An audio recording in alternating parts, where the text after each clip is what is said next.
What's up? My name's Corey Allgood. I was talking with a friend today who is having a little bit of a tricky time getting started with his interface, and I realized that this is a discussion that happens a lot, so I figured I would just make a video just to kind of help make things a little easier.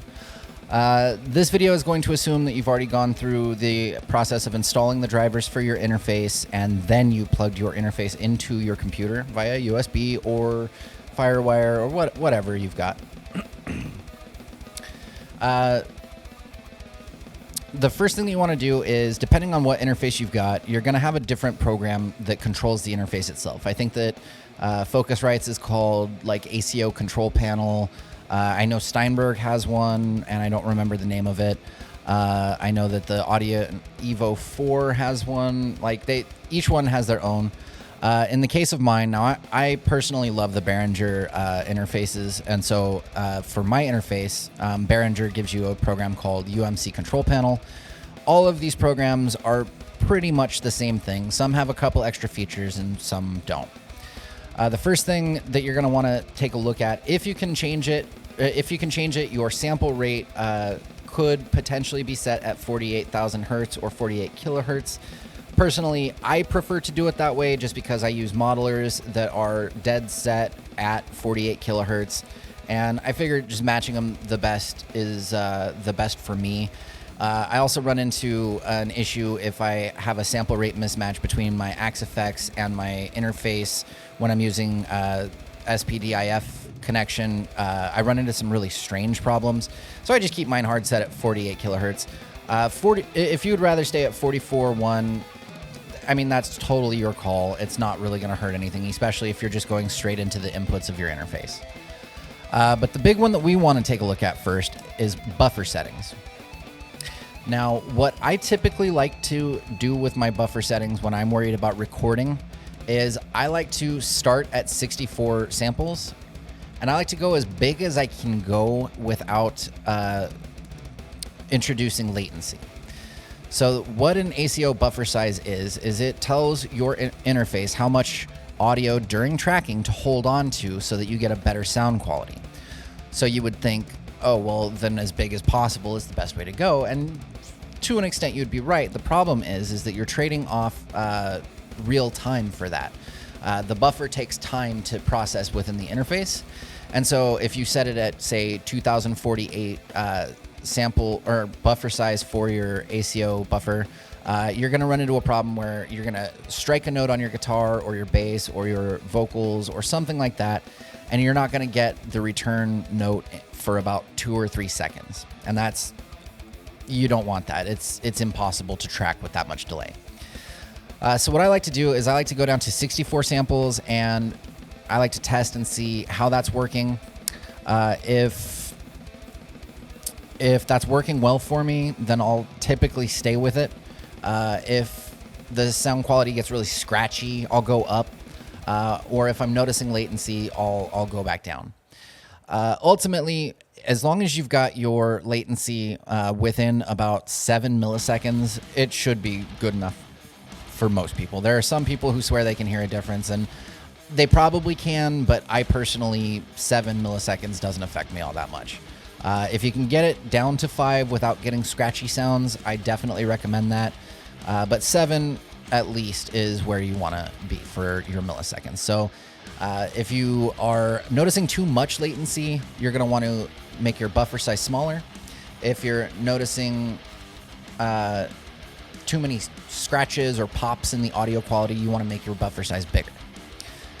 Once we get that out of the way, we can go ahead and start looking at how we're going to set up Reaper. Okay, so in Reaper, we're going to want to go to Options, and we're going to want to go down to Preferences here at the bottom. And then in this list, you want to look for Audio Device, and you want to click on that. You want to make sure that this audio subsystem is set to ACO. You don't want it to be direct sound or wave out or anything like that. You want it to be set to ACO. For the ACO driver, you want it set on the interface that you're using. As you can see, I have a bunch of them here, and I actually have more that I've had to uninstall because I have a million interfaces over here. But the current interface that I am using is the Behringer UMC 1820. So I would use the UMC ACO driver. Now, if you're using Focusrite Scarlett, you would use the Focusrite USB audio that you see, whatever. Once you've got that, you'll want to make sure that your enable inputs is checked. You want your first input to be the first input on your interface, and your last input you want to be the last input on your interface. So if you're using a Focusrite Scarlett 2i2, you want your first to be input 1, you want your last to be input 2. If you're using a Behringer UMC 404 HD, your first input would be input 1, your last would be input 4, so on and so forth. For output range, I went a little crazy, but that's because I do some more advanced stuff outside of what this tutorial entails. For just your standard interface, your output 1 will be out 1, and your last will be output 2. And that is just to account for your monitor speakers or your headphones that you have plugged directly into your interface. Once you've got all that done, you are good to go, and we can go ahead and start figuring out how to do tracks. Okay, so now I have my guitar. I have this Kiesel Aries signature Dean Lamb 8-string thing that's more guitar than I'm worthy of. So I've got my guitar plugged into input 3 on my interface. You're probably going to be plugged into input 1 or 2. So whichever input you are plugged into, you're going to want to make a track in Reaper. I did that just by double clicking in this dark gray boxy area over here, and it made the track for me. And here I'm going to change my input, and we do want to go in as mono. Because I'm plugged into input 3 on my interface, I'm going to go 3. And then on the interface, if your input has an instrument or a line selector, make sure it's set to instrument. If there's a high Z or high Z button, you want to make sure that that's turned on, because this is an instrument or a high Z connection. So now that we have our interface set to pick up an instrument and we have our instrument plugged in, we can go ahead and hit the arm button, and we should be hearing audio.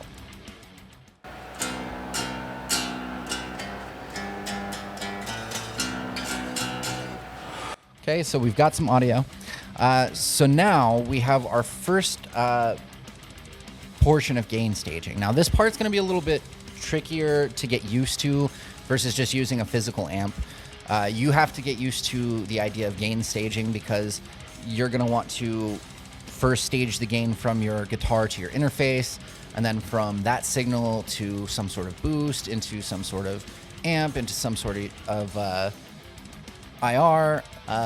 If you're watching this, chances are you're probably just going to default to one of the easier amp sims, like a Neural DSP thing, or even like an Amped Roots. So what I like to do personally is I like to get my my gain for this track to where when I'm just playing, I'm sitting at about -18 dB on this little monitor down here.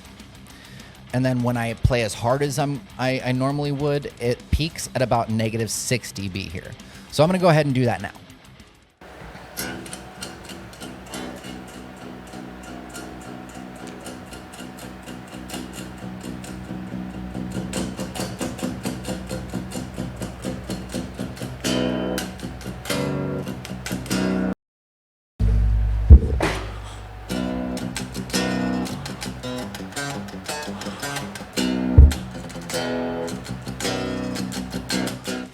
Okay, so it sounds like we have audio coming through. If you don't have audio coming through, what you want to do is you want to make sure that the track is set up to monitor what you're playing or recording. What you want to do is you want to right-click on the monitor or the arm button here, and you want to make sure that monitor input is checked.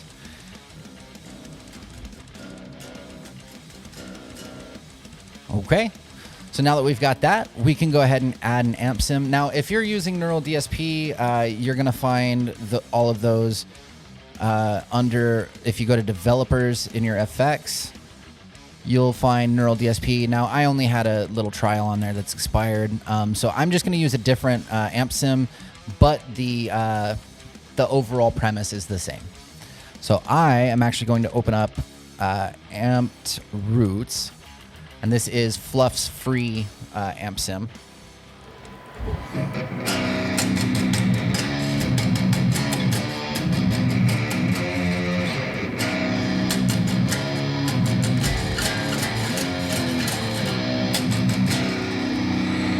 All right, it sounds like I've got a little, I'm pushing a little too much into the input, so I'm going to back that off just a little bit.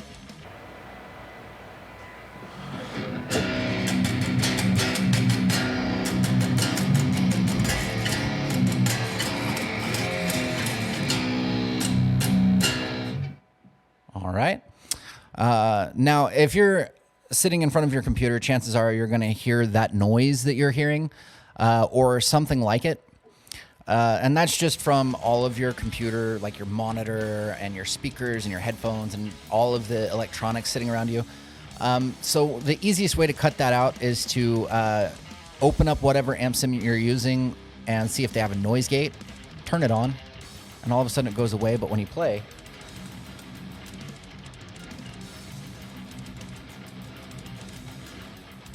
yeah. Now I'm going to go ahead and just turn the level on this drive up, make sure the drive is down, turn it on, and that should give us a nice mean kind of sound.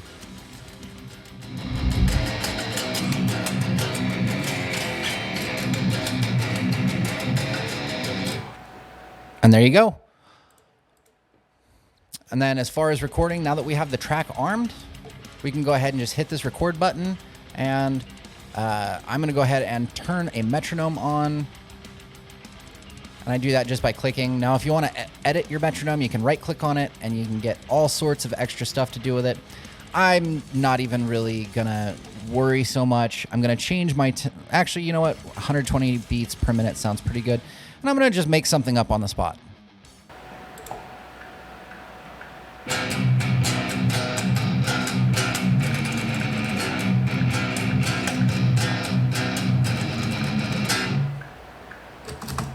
And there you go. That is how easy it is to get up and running with your interface in Reaper and an amp sim. Now, because this video is aimed at newer people, I do want to go ahead and go over just a couple of things. You'll notice that I closed out the amp sim.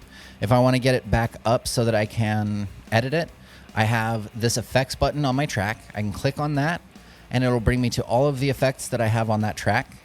And I could go ahead and, while I'm listening back with the metronome turned off, while I'm listening back, I could even make changes. So if I was to just drag here and then tell Reaper to please loop my playback and just hit play, while this plays,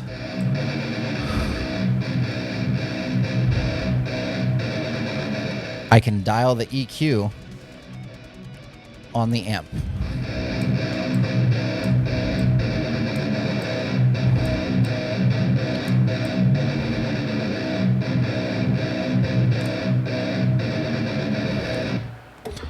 And it's that simple. Then you can close it and it'll save that same sound. If you would like to delete it, you can just click on effects again and remove it. And if you want to add something else, oh, and when you remove it, you get your original guitar direct input sound. And you can feel free to add a new effect out of all of the effects that come with Reaper or any other effects that you have installed. There are plenty of great affordable amp sims out there. There are some free ones out there that are really good as long as you have an impulse response. But ultimately, the more important thing to know right now is just what we've gone over. So I hope this helps anyone who's watching it. If you have any further questions, go ahead and drop them down in the comments and let me know. If you have anything that you would like to see me make a video on that would just kind of help you, go ahead and let me know in the comments, and I will either make a video for it as soon as I can, or I'll go ahead and research the topic if it's something that I'm not so familiar with, and I will make a video at that point. Outside of that, thanks so much for watching. If you enjoyed this, go ahead and hit that subscribe button. If you didn't, I mean, sorry to waste your time. Outside of that, I'm out. I hope you all have a great day.